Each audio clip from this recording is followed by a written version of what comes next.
एक समय की बात है। एक गांव में बिरजू नाम का एक आदमी रहता था। उसका एक बेटा था। उसकी पत्नी इस दुनिया में नहीं थी। उसके बेटे का नाम रामलाल था। रामलाल बहुत बड़ा नशेड़ी था।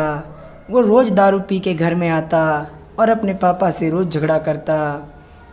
एक दिन की बात है, जब वो अपने पापा से झगड़ा कर रहा होता है, उसके पापा कहते हैं, मुझे लगता है तेरी शादी जल्द से जल्द करनी पड़ेगी।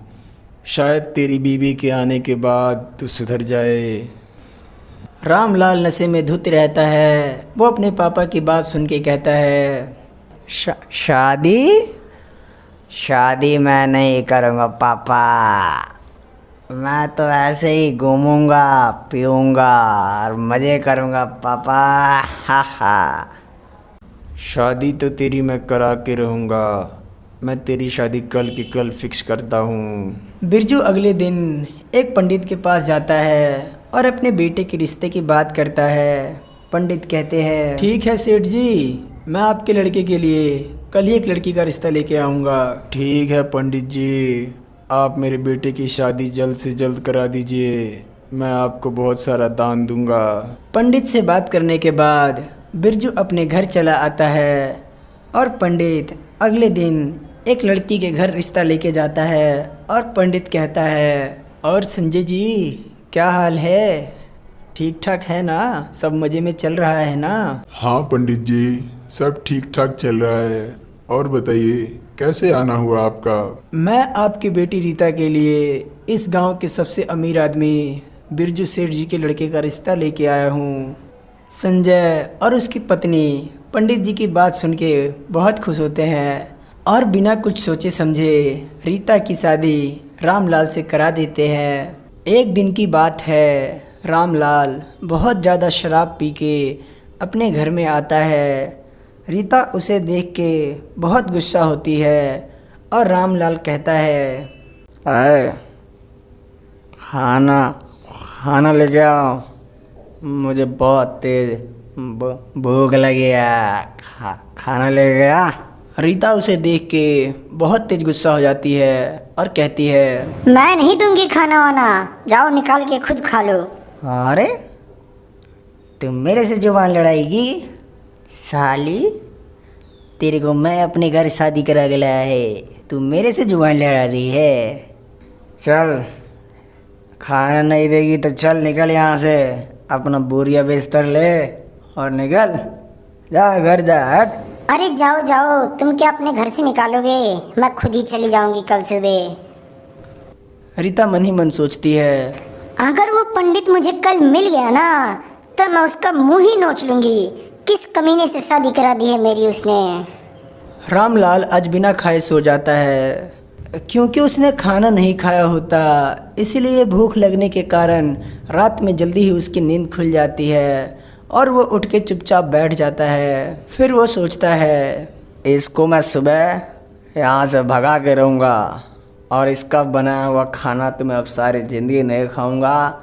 इसने मुझे खाना नहीं दिया है कल, इसको तो मैं कल भगा दूंगा यहाँ से। फिर रामलाल उठ के एक और शराब का पैक बनाकर पीने लगता है। तब तक वहाँ अचानक से एक भूत आ जाता है और रामलाल से कहता है, एक पैक मेरे लिए भी बना दो। मुझे भी मेरी पत्नी ने घर से बाहर निकाल दिया है। मुझे भी शराब पीनी है। रामलाल मुड़ के देखता है और भूत को देख के वो बहुत घबरा जाता है। भूत उससे कहता है, अरे रामलाल, तुम घबराओ मत। तुम्हारी तरह मेरी भी जिंदगी है।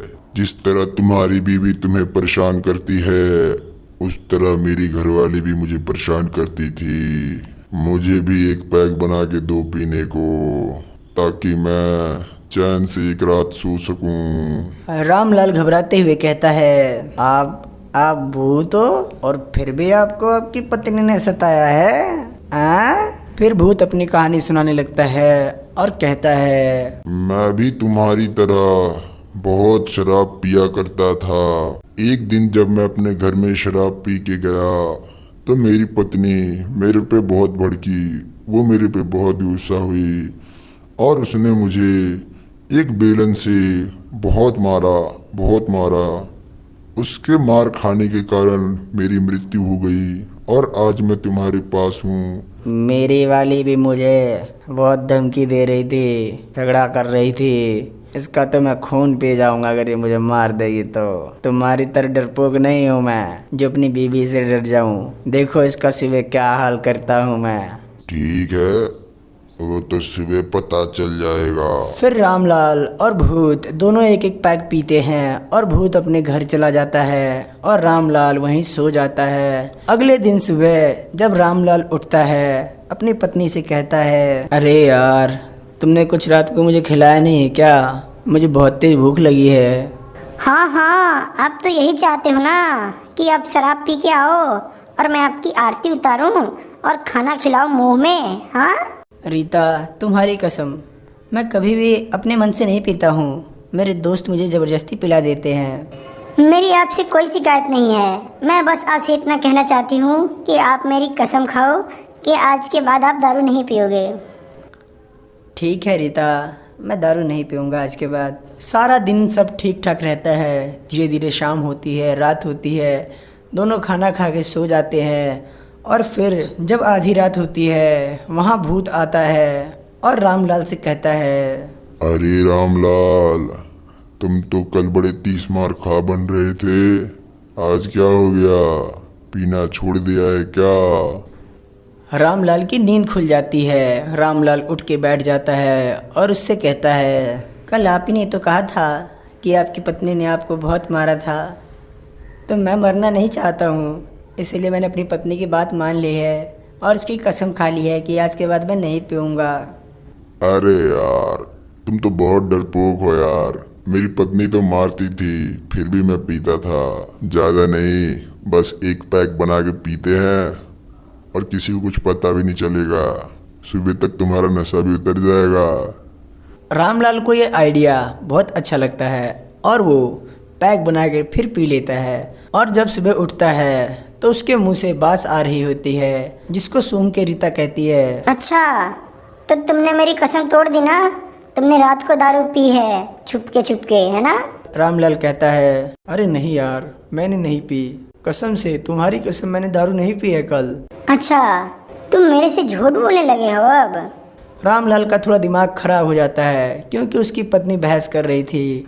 रामलाल कहता है, तू मुझे नहीं, मैं तुझे ब्याह के अपने घर में लाया हूँ और मैं आज से तेरी कोई बात नहीं मानूंगा। आज से मैं रोज़ पीऊँगा।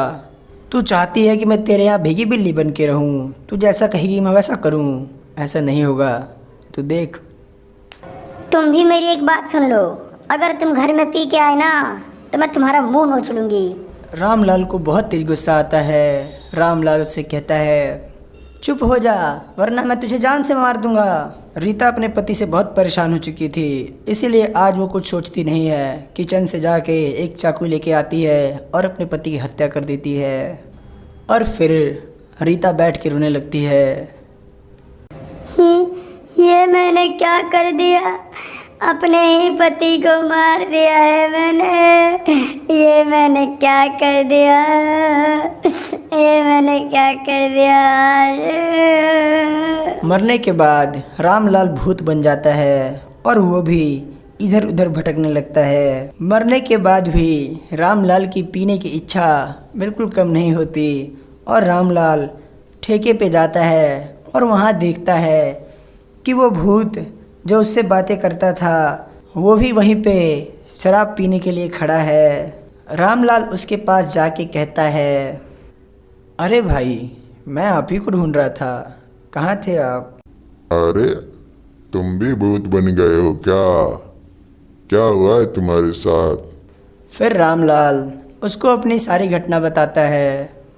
फिर वो भूत कहता है, काश हम दोनों ने अपनी पत्नियों की बात मानी होती तो आज हम दोनों जिंदा होते।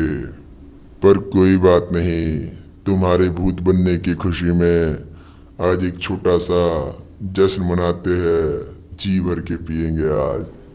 और फिर दोनों एक साथ बैठ के शराब पीने लगते हैं। ऐसी ही कहानियों के अपडेट रोज रोज पाने के लिए नीचे दिए गए लाल बटन को दबा के हमारे चैनल को सब्सक्राइब करें और बेल आइकन दबाना बिल्कुल ना भूलें ताकि नई अपडेट आपके पास जल्द से जल्द पहुंचे।